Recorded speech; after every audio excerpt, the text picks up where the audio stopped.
Alright, so we're going to go ahead and continue with bowel elimination. So bowel elimination, you need to be sure that you understand and know the definitions and terms here, okay, and where they fall in the process of elimination. So defecation is the actual act of expelling feces. All the structures of the GI tract must function in a nice and coordinated manner. Peristalsis is that rhythmic contraction of the intestinal smooth muscle that moves things through the GI tract. And you get increased peristalsis with eating, and it's called the gastrocolic reflex. Sometimes cramping does occur as the gastrocolic reflex occurs. You'll have the urge to defecate and the process to defecate. Now the process to defecate actually has steps to it. So peristalsis is part of that. Then you get the gastrocolic reflex, the urge to defecate, which is actually the rectum filling with the stool, the anal sphincters, which are the muscles, round muscles there, and the Valsalva maneuver, which is increasing your intra-abdominal pressure to have a bowel movement.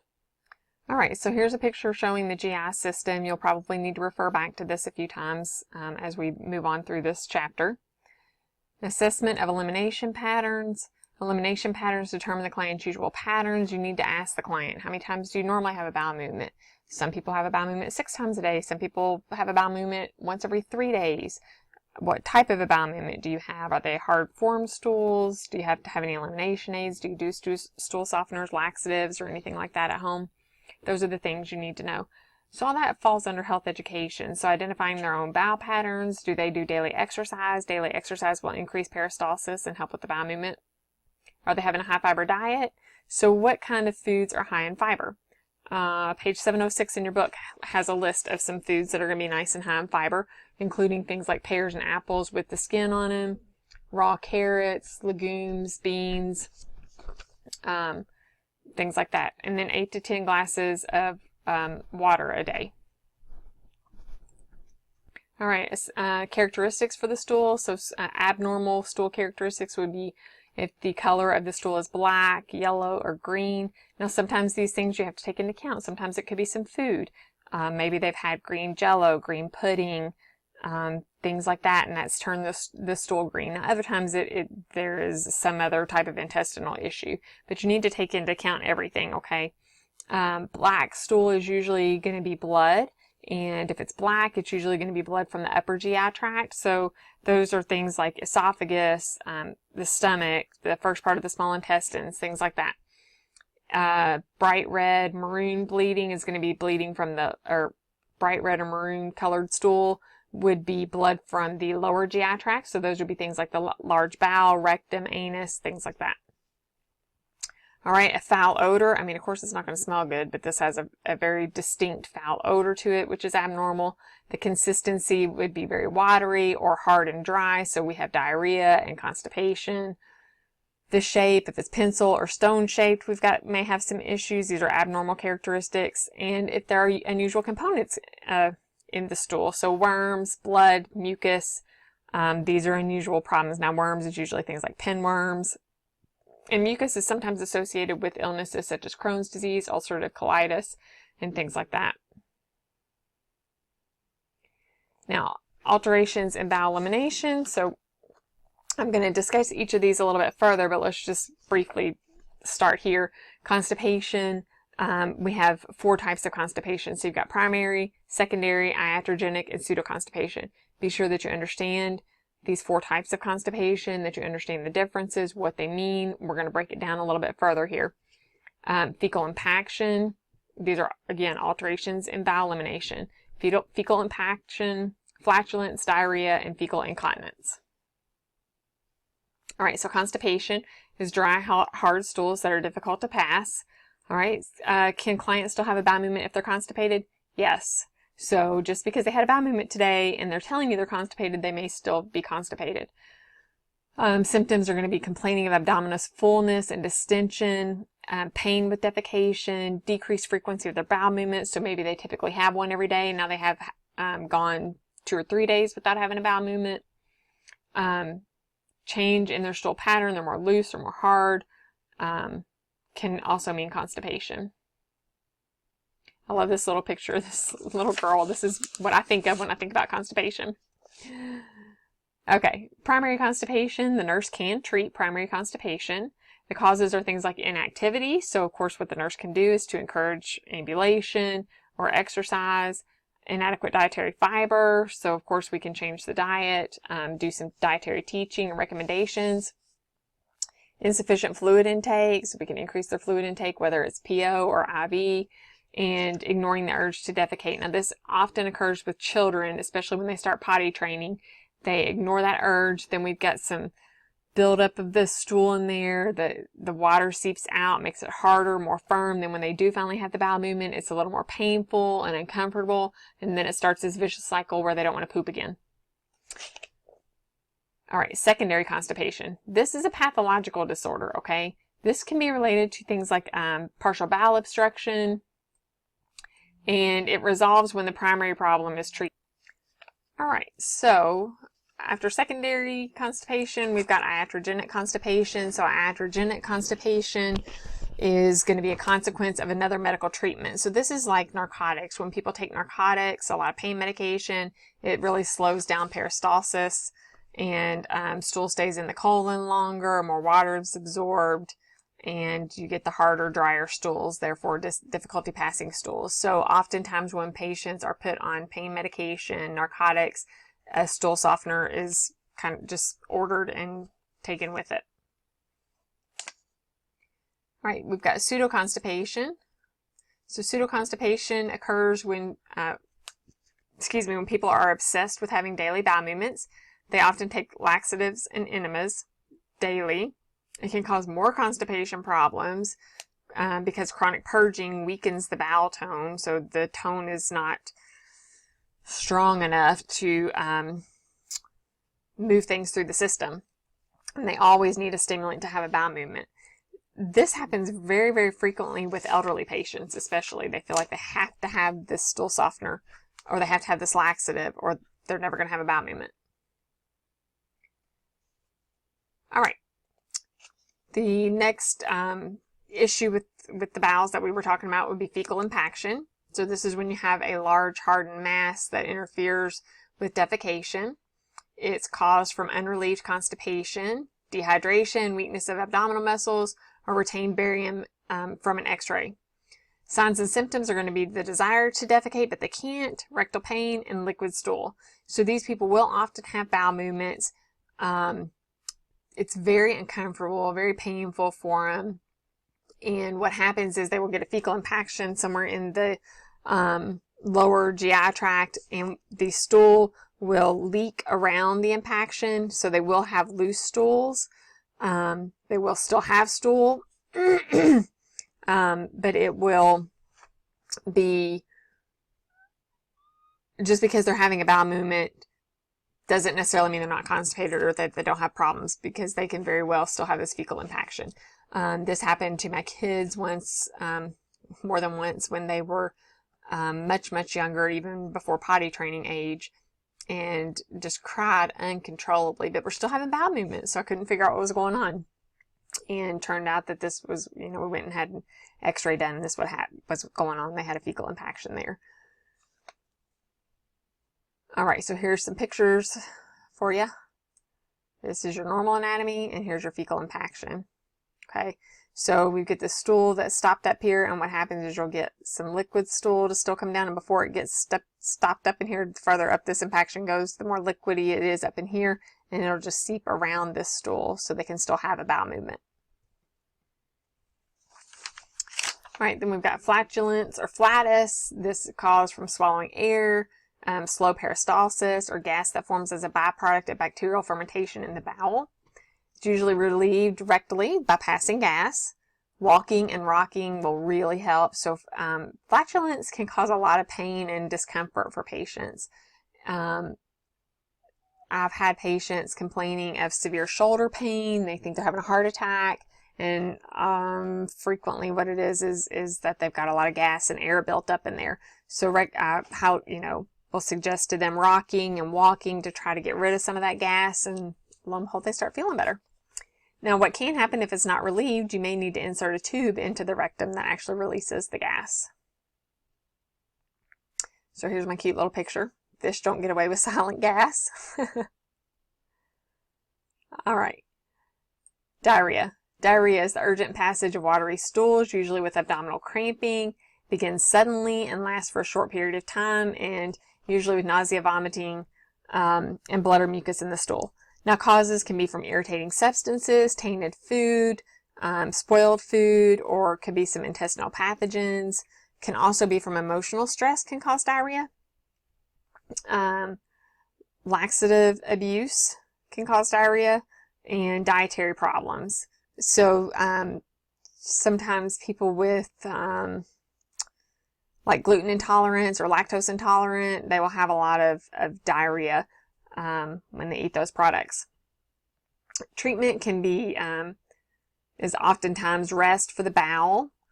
They'll do clear liquids for 12 to 24 hours and then start them on what they call the brat diet. So it's a real bland diet: bananas, rice, applesauce, and toast. If it's not relieved within 24 hours, they'll tell them to call the doctor. All right, fecal incontinence is the inability to control the elimination of stool. Now, the stool does not always loosen watery with fecal incontinence. Oftentimes people think fecal incontinence is going to mean diarrhea, and that's not necessarily the case. Okay, causes can be neurologic changes impairing muscle activity, neurologic changes impairing sensation, or neurologic changes impairing thought processes. Also includes if a person can't get to the toilet in time. If, for example, if they're using laxatives, they've got to go right the second. They can't get to the bathroom in time. This is when we get fecal incontinence. And here's my picture here. This picture reminds me of Dumb and Dumber, in the movie Dumb and Dumber, when they the guy puts all the laxatives in the other guy's drink, and then he goes to pick up his girlfriend. And he has to go to the bathroom really bad. And he goes to the bathroom in a bathroom that does not work. It's interesting. All right, promoting bowel elimination. So one thing we can do is suppositories. Now these are oval or cone shaped suppositories. They melt at body temperature. They deliver a drug into the rectum to expel the feces. We can also do enemas. These are cleansing enemas. There's different types of enemas here. How many are there? I think there's 1, 2, 3. Well, they're actually classified under 2 different types here. So 2 different types: cleansing enemas and retention enemas, and then there's subsets under those. But cleansing enemas are going to be your tap water and normal saline enema, your soap solution enema, and your hypertonic solution enema. And then you'll have your retention enema. So these are your 2 types, and these are your subsets under cleansing enemas. All right. Cleansing enemas, defecation will occur within 5 to 15 minutes after performing the enema. Tap water and normal saline enemas are often done as preferred for its non-irritating effects. You have, with tap water, you need hypotonic. Water is absorbed through the bowel. Careful monitoring. If the stool is still being expelled after the 3rd enema, call the doctor, because what's going to be the concern if we do 3 of these enemas? Okay, our concern is going to be a fluid and electrolyte imbalance if we're doing too many of these enemas. Okay. You're going to use, be very cautious in doing any kind of a large volume enema, because you can easily rupture the bowel if we put too much in at one time. Soap solution enemas is a mix of soap and water. Most of your disposable enemas contain a packet of soap. The ratio is 5 milliliters of soap to 1,000 milliliters of water. Soap can cause chemical irritation to the mucous membranes, so careful monitoring is needed. You don't want too much, and you don't want too harsh of a soap. All right, cleansing enemas. Another type of cleansing enema is your hypertonic solution enema. So this is going to be like sodium phosphate, when it actually draws fluid from the body tissue into the bowel, increasing the fluid in the intestine beyond what is inserted in the enema. It is an irritant on the mucous membranes. Okay, so here's my nice picture of the enema. Fortunately, I personally have not had to give an enema. However, even in units like mine, on the mother-baby unit, we've had to give enemas to patients before. All right, then we've got our retention enema.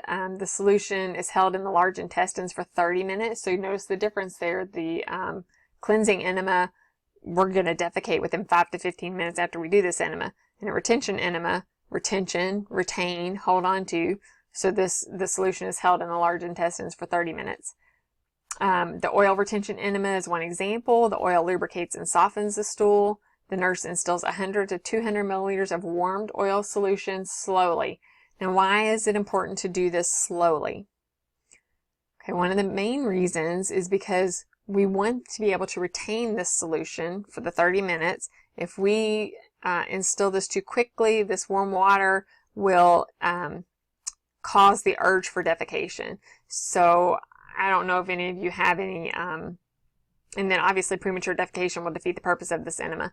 So any of you with children, young children, when you put them, sometimes if they're having issues and they're not able to have a bowel movement or whatever, and you put them in a warm bathtub, it's like as soon as you put them in that warm water, they have a bowel movement. So it's kind of the same thing. We're going to put this warmed oil in here. If we do it too quickly, we're going to defeat the purpose of doing the enema. All right, ostomy care quickly. So ostomy is a surgically created opening to the bowel. Awesome picture here. Surgically created opening to the bowel or other structure. Examples are going to be ileostomy and colostomy. And clients with ostomies wear, this is a typo, they wear an appliance, all this is a typo, they wear, W-E-A-R, an appliance over the stoma to collect the stool and urine. Okay.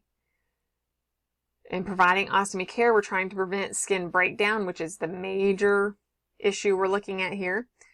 Now, your ostomy, your normal healthy colostomy should be bright red in color, pink, but it's kind of a beefy red color, and that's normal. That is a good healthy stoma. Okay. Wash the skin with mild soap and water, pat dry, and apply a barrier. They actually have people that are called interostomal therapists, and this is your nurse that is certified in caring for ostomies, which this to me seems like it would be a wonderful entity for many facilities to have. Different appliances that you can use, but all consist of a pouch and a faceplate. So when are you going to empty a pouch? Okay, the pouch is filling up with stool. When am I going to empty this pouch? All right, so I'm going to empty the pouch when it gets between 1/3 and 1/2 full. Now, when am I going to remove this faceplate? So the faceplate goes onto the skin, and then we attach the pouch to the faceplate so that we don't have to take it off and onto the skin all the time. The faceplate is going to need to be replaced every 3 to 5 days. Okay, so the bag has to be emptied when it's 1/3 to 1/2 full. The faceplate has to be replaced every 3 to 5 days. So here's a picture of doing a colostomy here.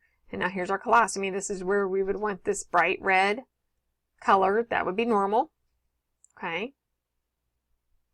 These are different types of bags. So these are your face plates. This sticks to the skin first. Then you peel off another adhesive and you put the bag on top of this area right here. So then when you need to empty the bag, you're just taking the bag off of the adhesive, but it's still staying on the skin. Okay, so remember the bag is going to be emptied when it's 1/3 to 1/2 full, but the face plate right here is going to be replaced every 3 to 5 days. All right, here's a picture for you. And if you'll notice, look how nice and beefy red. And that's what it's supposed to look like. So here's the bag. When it's 1/3 to 1/2 full, he's going to take this off of the faceplate and empty it. But the faceplate itself is going to stay on the skin for 3 to 5 days. All right, so draining a continent ileostomy. A continent ostomy is an opening created for drainage of liquid stool or urine by siphoning it from an internal reservoir. Examples are going to be a cock pouch. This is a pouch that's made internally when they actually create the ostomy. And then what happens is the patient will actually go in and catheterize themselves. So they catheterize this reservoir to empty it. No appliance is needed. They don't have to have a bag on, this drainage bag or anything, but the client must drain this pouch every 4 to 6 hours. And there's a lot more information in your book on that stuff. Then we've got irrigating colostomy. So sometimes installation of fluid is needed. So to promote to promote elimination if the stool is more solid. Sometimes it's used to regulate the timing of bowel movements. So again, if we are going to do like some bowel training and we want to be specific, this is used, I think, for those with often the people with the pouch or what have you. They're kind of regulating because they're not wanting to wear the bag. All right, so if it's a sigmoid colostomy, they may not need an appliance if they can regulate this emptying. Okay, so if they can regulate the timing, if it's in the sigmoid part of the colon, the colostomy is in the sigmoid part of the colon, so you can go back to that picture from the very beginning, you may not need the appliance. The client expels no stool between irrigations in an irrigating colostomy because it has this pouch that things are staying in. All right, so the book has some great information on the skill sets, 31.1 through 31.5 on page 717 through 778. Please, please, please look over all that information.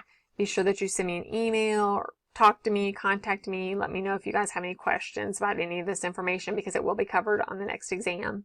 All right, thank you.